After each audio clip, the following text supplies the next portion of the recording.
Hello friends, welcome to my YouTube channel accurate maths पर। आज हम रेशियो एंड प्रपोर्शन का पार्ट 3 डिस्कस करेंगे। इसके पहले हमने 2 पार्ट्स ऑलरेडी करवा दिए हैं। जिसने भी 2 पार्ट्स नहीं देखे हैं वो डिस्क्रिप्शन में दिए गए लिंक पर क्लिक करके देख सकते हैं। अगर आप चैनल पर न्यू है तो चैनल को सब्सक्राइब जरूर कीजिए। चलिए स्टार्ट करते हैं। तो हमारा फर्स्ट पॉइंट है प्रपोर्शन। प्रपोर्शन क्या होता है? It shows the equality of two ratios. Two ratios की इक्वालिटी को प्रपोर्शन शो करता है। इसे डिनोट करने का जो साइन है वो ये है। हम इसे लिखते कैसे हैं? A ratio B is proportion to C ratio D. और एक दूसरा तरीका इसे लिखने का क्या है? A ratio B is equal to C ratio D. यहां से हमारे पास कंडीशन जो आ जाती है A D is equal to B C. ये प्रपोर्शन की कंडीशन है। हम प्रपोर्शन को एक और तरीके से समझते हैं। जैसे कि हमारे पास एक रेशो है जो कि 2:3 है और हमारे पास एक और रेशो है जो कि 4:6 है। यदि हम 4:6 को कैंसल आउट करेंगे 2 के टेबल पर तो ये भी 2:3 ही बन जाएगी। तो हम 2:3 को बोल सकते हैं कि ये 4:6 के साथ प्रपोर्शन में है। ओके फ्रेंड्स, तो प्रपोर्शन में से हमारा जो पहला क्वेश्चन बनता है वो क्या है? Find fourth proportion between 3, 7 and 9। तो हम ऊपर वाला फॉर्मूला ही प्रपोर्शन में ऑलवेज यूज करेंगे। हमारे पास ए की वैल्यू कितनी है? 3 है और बी की वैल्यू कितनी है? 7 है और सी की वैल्यू कितनी है? 9 है। हम डी को एक्स सेलेक्ट कर लेते हैं और हमें पता है प्रपोर्शन का मतलब होता है A by B is equal to C by D. यहां से हमारे पास क्या आ जाता है? 3/7 इज इक्वल टू 9/x और 3x इज इक्वल टू 63 और x की वैल्यू हमारे पास 21 आ जाती है, जो कि फोर्थ प्रपोर्शन है 3, 7 और 9 में। हमारा जो सेकंड क्वेश्चन है, find third proportion between 16, 32 and x। देखो फ्रेंड्स, हमें जब भी थर्ड प्रपोर्शन करने को बोला जाएगा तो हम क्या करेंगे? जो हमारा सेकंड नंबर है ना, सेकंड नंबर वो हम 2 टाइम्स लिख लेंगे। जैसे कि a की वैल्यू 16 होगी और b की वैल्यू 32 होगी। हम c की वैल्यू भी 32 ही लेट करेंगे और d की वैल्यू हम x सेलेक्ट कर लेंगे। तो फिर से प्रपोर्शन वाला formula a by B is equal to C by D. 16/32 is equal to 32/x। यहां पर हम कैंसिल आउट कर रहे हैं 16 1 जा 16 2 जा 32 और क्रॉस मल्टीप्लिकेशन से x की वैल्यू हमारे पास 64 आ गई, जो कि थर्ड प्रपोर्शन है 16 और 32 में। ओके फ्रेंड्स, इसके आगे है find middle proportion between 4 and 25। देखो फ्रेंड्स, हमने मिडल प्रपोर्शन को पता करना है तो इसके लिए हम जो मिडल वाली टर्म b होती है उसे x सेलेक्ट करेंगे। हमारे पास a की वैल्यू तो 4 है, हम b को क्या x सेलेक्ट करेंगे।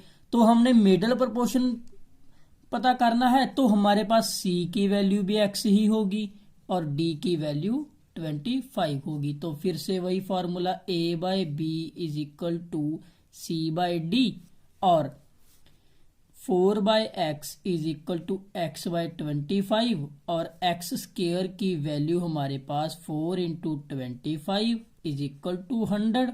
तो हमारे पास x square is equal to 100 आ गया और x इज इक्वल टू 100 का अंडर रूट जो कि 10 होता है।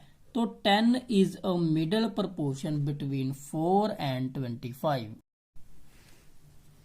₹94 is divided into 2 parts such that 5th part of the first and 8th part of the second are in ratio 3:4. Then first part is। देखो friends, हम इस questions को जल्दी से कैसे कर सकते हैं? हम फर्स्ट पार्ट को ए लेट कर लेते हैं ओके, और सेकंड पार्ट को हम बी लेट कर लेते हैं।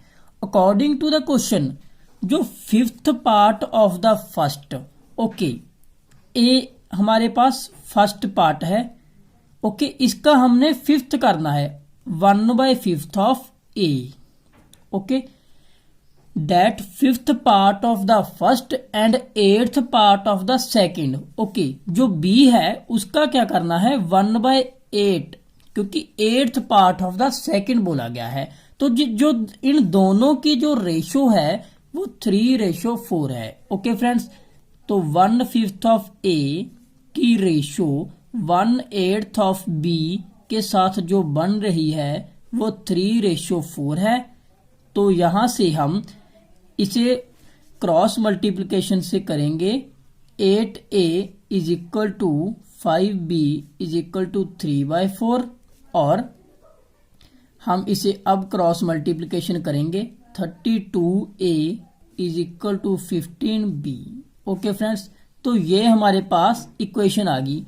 तो लास्ट लेक्चर में मैंने आपको बताया था, जब भी हमारे पास ऐसी कंडीशन हो तो ए की वैल्यू हो जाती है सामने वाली और बी की वैल्यू उसके सामने वाली। ओके, तो ए की जो रेशो है वो 15 है और बी की जो है 32 है।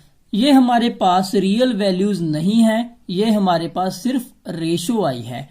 तो ए प्लस बी हमारे पास दो पार्ट्स थे, तो इनका सम हमारे according 15 plus 32 is equal to 47 है, और according to the question ₹94 is divided.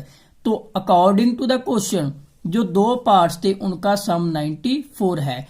तो ये कितने के मल्टीपल पर है, 2 के मल्टीपल पर है। तो 1 यूनिट की वैल्यू हमारे पास 94 divided by 47 is equal to 2 आ गई। ओके फ्रेंड्स, तो हमें क्या पूछा गया है, देन फर्स्ट पार्ट इज, तो हमारे पास फर्स्ट पार्ट की वैल्यू कितनी है 15 यूनिट, और हमारे पास 1 यूनिट की वैल्यू 2 है। तो 15 यूनिट्स की वैल्यू हमारे पास 15 multiply by 2 is equal to 30 आ जाएगी। हमारा फिफ्थ क्वेश्चन है, ₹3,400 is divided among A, B, C and D in such a way that share of A and B, B and C and D are in ratio 2:3, 4:3 and 2:3 respectively. The sum of shares of B and D is। देखो friends, जो money distribution वाले question है वो अक्सर ही exams में पूछे जाते हैं, तो ये बहुत ही अच्छा क्वेश्चन है, इसे आप ध्यान से करिए। देखो, जो 3400 रुपीज हमारे पास है उसे हम 4 लोगों में डिवाइड करेंगे। जो ए एंड बी की जो रेशो है वो हमारे पास 2:3 दी गई है, बी एंड सी की है जो 4:3 दी गई है, सी एंड डी की है जो 2:3 दी गई है। तो हम सबसे पहले ए रेशो बी को लिख लेते हैं। ए रेशो बी हमारे पास 2:3 है, और बी रेशो सी जो हमारे पास है 4:3 है, सी रेशो डी हमारे पास जो है 2:3 है। तो हमने लास्ट लेक्चर्स में ए रेशो बी रेशो सी निकालना सीखा है, तो वो हम कैसे निकालेंगे।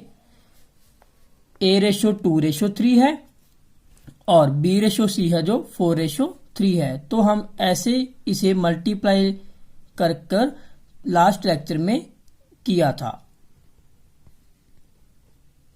ओके, ए रेशो बी रेशो सी जो हमारे पास 8:12:9 आ गई, और एक और सी रेशो डी यहां पर दी गई है 2:3।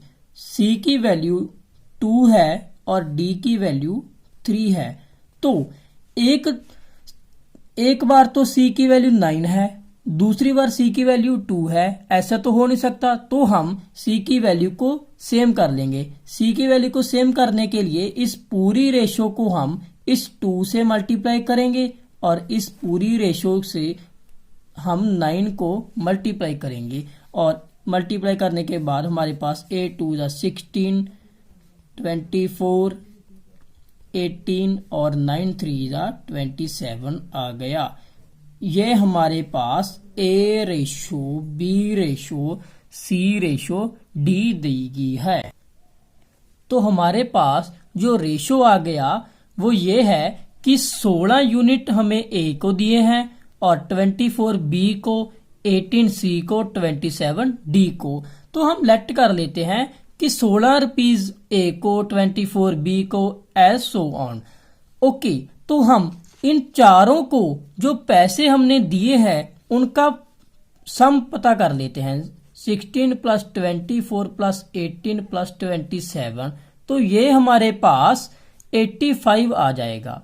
85 यूनिट्स हमने डिस्ट्रीब्यूट किए हैं और अकॉर्डिंग टू द क्वेश्चन जो रुपीज हमने डिस्ट्रीब्यूट किए हैं वो 3400 रुपीज हमने डिस्ट्रीब्यूट किए हैं। तो हमारे पास यहां से 1 यूनिट की जो वैल्यू है वो क्या है, हम कैंसल आउट करेंगे और हमारे पास जो वैल्यू है वो 40 आ जाएगी। तो 1 यूनिट की जो वैल्यू है वो हमारे पास 40 आ गई। तो अकॉर्डिंग टू द क्वेश्चन हमें sum of shares of B and D जो पूछा गया है वो क्या है। देखो, हमने B को 24 और D को 27 रुपीज दिए हैं। तो B प्लस D जो हमारे अकॉर्डिंग है वो 24 प्लस 27 है। तो वो हमारे पास जो आ गया वो 51 यूनिट्स है। ओके फ्रेंड्स, तो 1 यूनिट की वैल्यू हमने 40 निकाली है। तो 51 यूनिट की वैल्यू हमारे पास 51 into 40 is equal to 2040 rupees हमारा जो आंसर आ जाएगा। हमारा नेक्स्ट क्वेश्चन है rupees 1250 is divided among A, B and C so that A gets 2/9 of B's share and C gets 3/4 of A's share. Find share of A, B and C. ये उसी type का ही question है जैसा कि हमने last किया है, लेकिन हम इसमें एक न्यू कंसेप्ट सीखने जा रहे हैं। हम इसमें फ्रैक्शन का यूज करना सीखेंगे। देखो, क्वेश्चन में दिया गया है जो A है, A gets 2/9 of B share. Okay, देखो जो फ्रैक्शन दी गई होती है, जो डिनोमिनेटर होता है वो हमेशा ही हमें टोटल वैल्यू को शो करता है। ओके, जो न्यूमिनेटर है वो हमेशा ही हमें एक पार्ट को शो करता है जो कि हमारे पास सिलेक्टेड पार्ट होता है। तो जब भी हमें ये लैंग्वेज दी गई हो A gets 2/9 of B's share, तो हम क्या लेट कर लेंगे, अगर A को 2 रुपीज मिलते हैं तो B को कितने मिले होंगे, 9। जो फर्स्ट वैल्यू होगी वो फर्स्ट वाले की होगी, जो लास्ट वैल्यू होगी वो लास्ट वाले की होगी। तो हमारे पास A और B की जो रेशो आ जाएगी यहां से वो सीधा ही 2:9 आ जाएगी। ओके फ्रेंड्स, तो सेकंड कंडीशन क्या है, C get 3/4 of A share.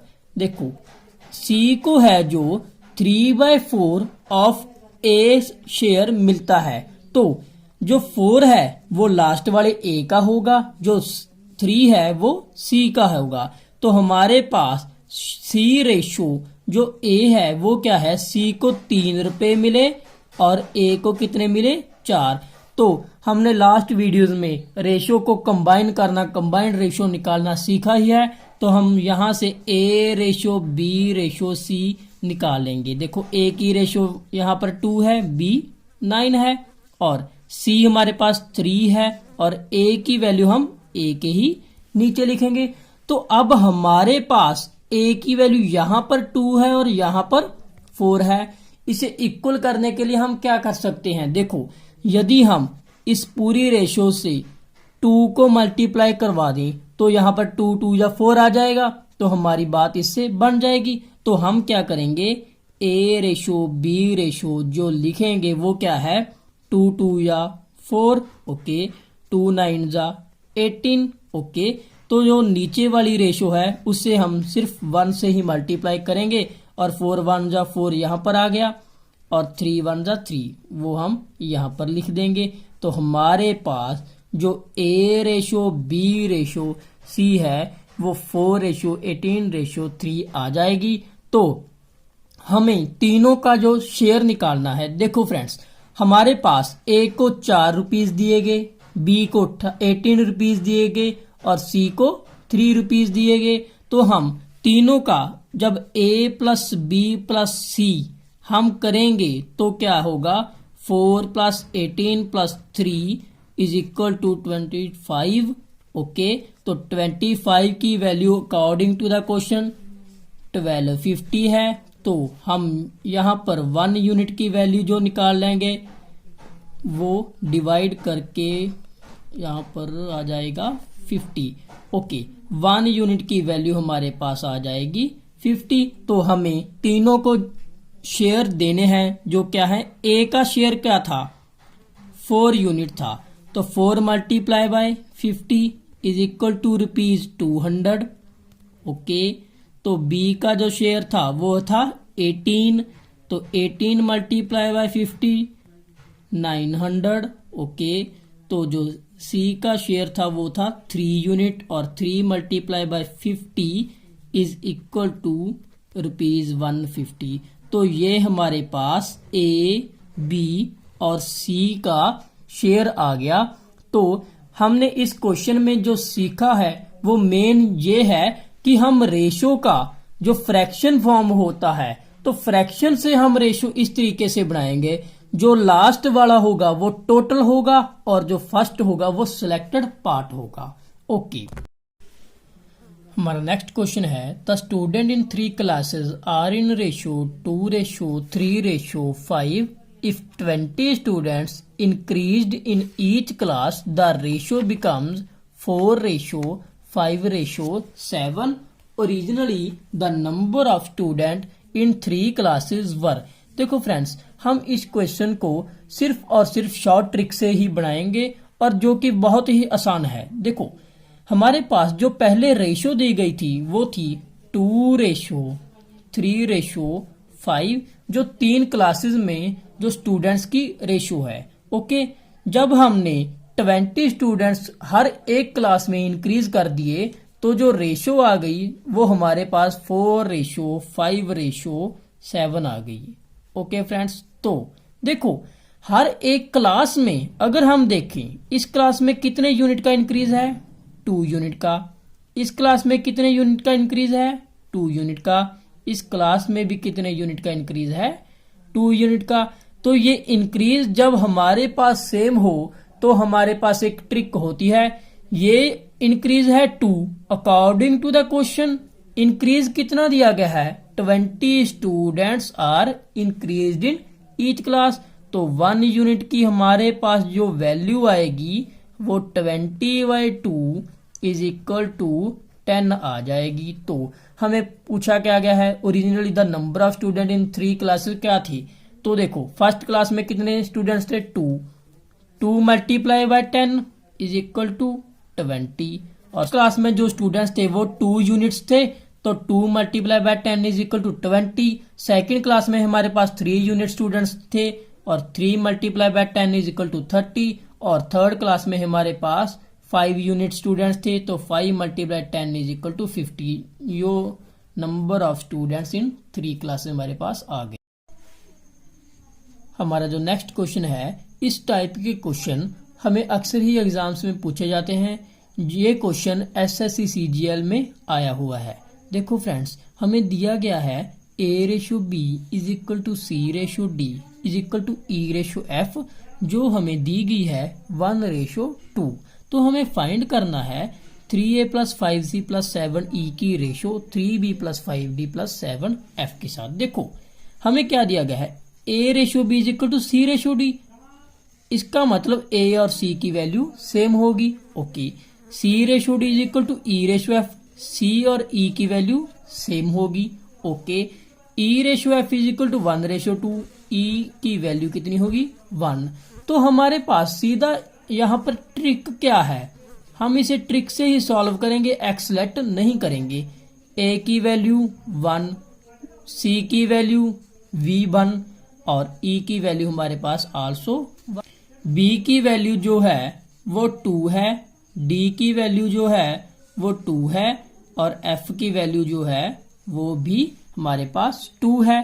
तो हमें फाइंड क्या करना है, 3a plus 5c plus 7e, 3 into 1 plus 5 into 1 plus 7 into 1, 3b 3 into 2 plus 5 into 2 plus 7 into 2 इसके साथ।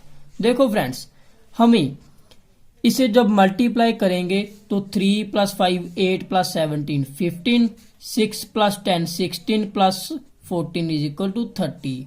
तो कैंसिल आउट करने के बाद हमारे पास रेशो क्या आ जाएगा, 1:2। ओके फ्रेंड्स, आज के लिए इतना ही, मिलते हैं नेक्स्ट वीडियो में। अगर आपको ये वीडियो हेल्पफुल लगा तो चैनल को सब्सक्राइब जरूर कीजिए।